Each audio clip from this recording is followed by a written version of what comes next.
The overall goal of this experiment is to test the salinity-dependent toxicity of chemicals to aquatic organisms.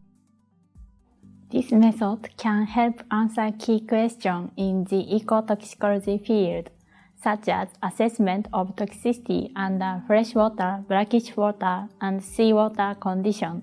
The main advantage of this technique is that Medaka enables us to test toxicity of chemicals in different salinities. Additionally, the implications of this technique extend toward therapy or diagnosis of chemicals toxicity.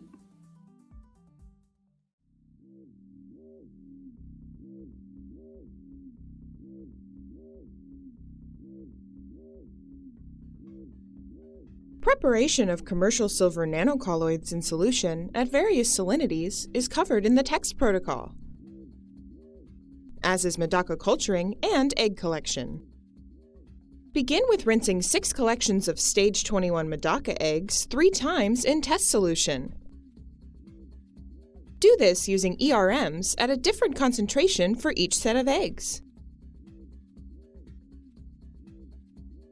Now, from each rinsed collection, transfer 15 eggs to a different well of test solution in a 6-well plastic plate.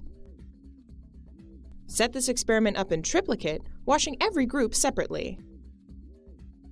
Wrap the plates in foil and incubate them at 25 degrees Celsius in the dark until the eggs hatch, or for 14 days, whichever comes sooner. During the incubation, observe the eggs daily for any biological changes and for any dead eggs.